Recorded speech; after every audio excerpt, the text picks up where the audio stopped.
Hi, I'm here with John Hartman, whose paintings are at the McMichael right now. He's in his studio in LaFontaine, Ontario. And as many of you might know, Hartman is showing his portraits of Canadian authors that he's made over the last 3 years or so, 3.5 years, is it, John? Yeah, which has taken him all over the country and deep into the lives of really all of these different people that he's photographed and then subsequently painted. And I wanted to just ask John about, you don't embark on a project like this unless you're a passionate reader yourself. It's clearly a kind of hymn of praise to the richness of Canada's literary history and legacy. Can you talk to us a little bit about how you became a reader and what were the sort of ignition points in that process for you in your early life?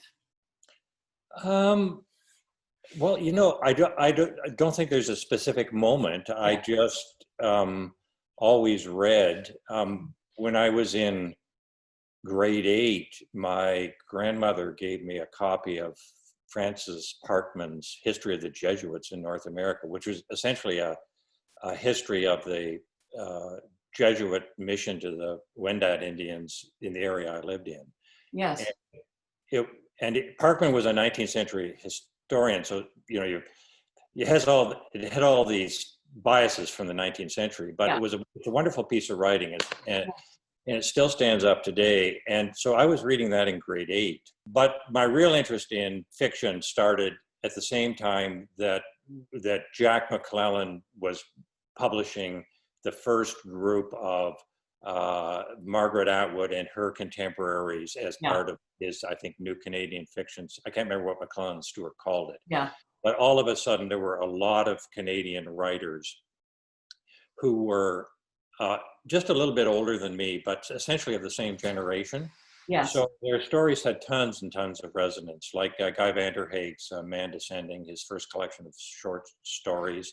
Mm-hmm. I absolutely adored. Mm-hmm. And so I just kept reading essentially that group of people as they matured as writers. Yes. In addition to Atwood and Vanderhaeghe, were there other people that you really closely identified in those early years read with passion? David McFarlane, for sure. I mean, there were writers who I knew personally, who's read Kevin Major in Newfoundland, Lisa Moore, but then we're starting to move into a slightly younger cohort generation. Michael Crummy, when he came along, and some of it was associated with the land. Like if I was in an area making paintings, I was interested in reading stuff by people that had lived there as well. And even if the writing wasn't specifically about that place. I read lots of Newfoundland writers and prairie writers as well. I love W.O. Mitchell's writing. He's much sort of from an older generation. And I think that Peter Zosky's This Country in Morning, or whatever the program was called, and its successors were instrumental in introducing me to new writers. So I was hearing about them on the radio by and large, or I come from a family of readers. So, my wife, Patricia, and my kids give me books. They keep you up to speed. You'll enjoy this one. Read this one. Exactly. And were your parents big readers too? More of nonfiction, and that was my mother, but they read a lot of political books. So when I was, 13, around that age, I read Peter Newman's book on Diefenbaker, Renegade in Power. But those are the kind of books that we had in our house around the household. Yeah. So tell me about the genesis of this series of paintings that you have on at McMichael with us right now. It started with an encounter with a very dear friend, David McFarlane, did it not? Yes, it did. And David was in the studio interviewing me for an article he was doing. And I kept looking at him and thinking, this would make a great portrait. And I was painting a series of portraits of people that live and work on Georgian Bay. And David spends time on the Bay, or he did in the past. And I thought, I'll paint him in that context. So I photographed him and sketched from the photographs, and then emailed him and said, where would you like to be painted? And he said, Hamilton. And so, but I knew he grew up there, and I spent time there when I was in university. So I said, fine.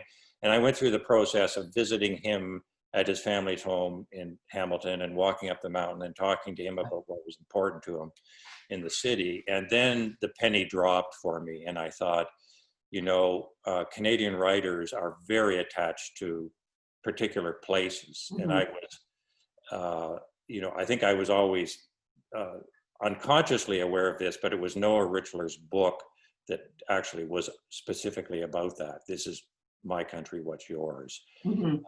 That made me conscious of that fact. And I thought, okay, I could be doing a series of paintings about authors and the landscapes that are important to them. Yes. But it didn't start off, it started off as, let's do one or two and see what happens. And then after I did about 6 or so, then I realized that I could be also asking the writers to write about the place. Right. And that could become the basis of a book, and then that could become exhibition. This beautiful book right here. Yes. Which you made, the figure one. So each author has written 500 words about the place that's in their painting. And that was kind of a, not a precondition, but it was an understanding. Yeah, an understanding. That if I embarked on the painting. Yeah, and you're really making something together then. It's not just they're the subject, you know? Yes. And it's a really beautiful book. Thank you. Yeah. That they would not write, neither of us wanted to illustrate the other's work. Right. I didn't want to illustrate something the authors had written. Yeah. I didn't want them to write about the painting. I wanted them to write about the place. The idea was, if we took that piece of writing and gave it to a literary journal without the painting, it would stand alone. Right. You definitely achieved that. Mm-hmm. Who were some of the people you met? And I mean, presumably some of these writers were close friends. Others were probably new people in your life that you met through the process of making their paintings. Can you tell us a little bit about some of the people you met and those moments of encounter? Well, most were actually people that weren't friends or even acquaintances. Oh, yeah. And I simply put together a list of who I thought would be interesting to paint, and then approach them cold with an email. Mm-hmm. And an amazing number said yes. And then it was the process of visiting them and then visiting the place that was important to them. Mm-hmm. And so you did a portrait shoot with them, if I'm remembering correctly, with a camera, and then you also did a separate kind of surveillance of the territory that they had sort of named as being their special place. Yes. And you put the two together in the painting. Yes. Yeah. And they didn't need to be with me while I recorded the landscape, although in some cases they were. Mm-hmm. Which was an extra bonus, but I didn't need that. Require that. I just needed them to talk about the place and what was important to them. And so for me, meeting somebody like David Adams Richards, whose work I'd read almost all of his fiction and loved it, and I had never visited the Miramichi, and so that was nice because I met someone who I had imagined through reading their fiction. And then I went to a place that I had imagined through reading their fiction. And they never both match up. Yes. But they did enough that it all worked in David's case. And conveniently, almost everything he's written is about a very limited geographic, it takes place in a very small geographic territory. Yeah. Yeah. And I think you were mentioning to me that in some cases you'd be on site in one of these locations and people would say that they felt that the writer didn't reflect that community. Yes, that was, well, I would stay in a local hotel or a bed and breakfast, somewhere near to where I was meeting the author and doing the landscape. And some people would ask me what I was doing, and I would tell them. They'd say, oh, that's so-and-so, you know, he really hasn't presented this town very well. Or we don't really like him here. Yeah, yeah, yeah. Because everybody carries a different idea of a same place in their mind, and the author never, the author's version never matches that. So Right. even if you made a place better than it really is, Yes. it would create some kind of dissonance with the reader. Yeah. Like a really good example is Susan Swan, Yes. whose novel The Western Light takes place in an amalgamated Midland Penetanguishene, Okay. which is her hometown and my hometown. But when I'm reading it, I know every place she's referring to. Yeah. So I have this antennas up that I shouldn't have up at all reading fiction, which is like the description of the place has to be exactly right. Yeah. Because I actually know the place she's talking about. The whole different criteria in the reading. Yeah, it's kind of a weird thing. And then eventually, actually, the one woman who was complaining about the one author the most apologized to me when I was checking out of the hotel. She said, we actually really do like him here. I take back everything I said. Yeah. Oh, well, one of the discoveries that I made thanks to you is Cherie Dimaline, this fantastic book, Empire of Wild, that, you know, I may or may not have found my way to so quickly. Was she someone you knew before you painted her fantastic portrait? I didn't. Her family are crazy book. It's so good. And her family are from the area I live in. Yes. Western shore of Penetanguishene Harbor and yes. up to the community of La Fontaine. So talk about seeing a landscape from a different perspective than your own. Well, that was even a more curious thing because Cherie didn't grow up there, but her mère lived there, and she visited, as I understand it, she visited a lot with her, yes. with her family.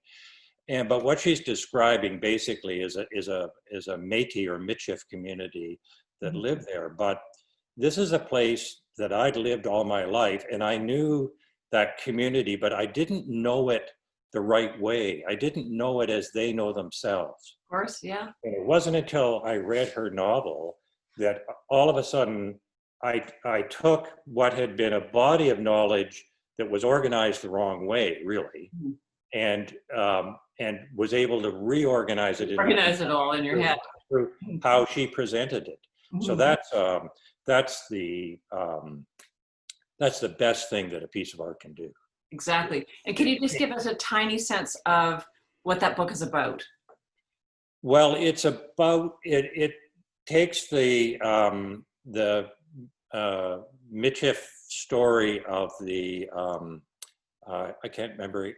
Rougarou, I think it is. Yeah, Rougarou, yeah. Which is like the wolf. So La Fontaine has a legend of a wolf in the French community, but in the Michif community, it's the Rougarou, which is a wolf that can transform itself into a person. Mm-hmm. And then she takes that story and wraps it around a family history yes. That takes place in the Penetanguishene community yes. and outside of it slightly, so that it has a fantastical element to it, or at least it appears fantastical to somebody who's not doesn't exactly. believe from that tradition. Yeah. And it also presents the community as a pretty raw, wild yeah. group of people, and it just seems so much vitality in it, right? Yeah. In the telling of the tale. Yeah, and the characters. Yeah. Yeah, and it's a great. It's a wonderful piece of writing because it takes a story that's integral to the community, a kind of folk tradition, yeah. and takes the whole life of that community as a culture and puts it all together with a great story that keeps you turning the pages. Yes, I'm wondering, is there another person that you read that was a kind of a discovery for you in the course of this? Had a big impact on you? Had you read, for example, Tanya Talaga's Seven Fallen Feathers before you? No. Yeah. Although I knew that community in Thunder Bay because we had lived in an indigenous community north of Thunder Bay where the children went out to Thunder Bay after grade 4. Yes. So I knew that the problems existed, but I only knew of them as individual stories. Right. So I knew people who died in Thunder Bay. Yeah. Not children, but adults, and or who were murdered. But I didn't understand it from like a collective, like the total nature of how serious the problem was. I just knew it as a series of individual stories.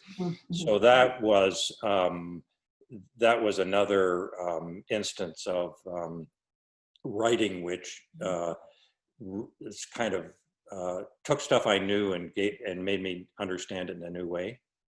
Yeah, exactly. And I'm thinking also, I think Ruth Ozeki was another newish writer to you. Yes. On this project, and she splits her time between Cortez Island in British Columbia, and where is she on the Eastern Seaboard? She's at the Massachusetts, New York border in upstate Massachusetts. Okay. At Smith College, I think is where she's teaching. And I think your son has now moved out to Quadra or Cortez or someone up there. This is a new landscape in your life. Yeah. Yes, and Ruth's I can't remember the name of the book now. The Tale for the Time Being. Yeah, Tale for the Time Being. Set between Japan and Cortez Island. Yeah. So that was another wonderful discovery for me. Helped you get the vibe of Cortez Island and the top of Georgia Strait. Yes. I imagine it's going to be a big part of your life going forward. Yeah. Well, it's certainly a new area to me and incredibly beautiful. For me, it's so beautiful every time I go there. And it seems like there's quite an interesting cast of characters. Yes, definitely.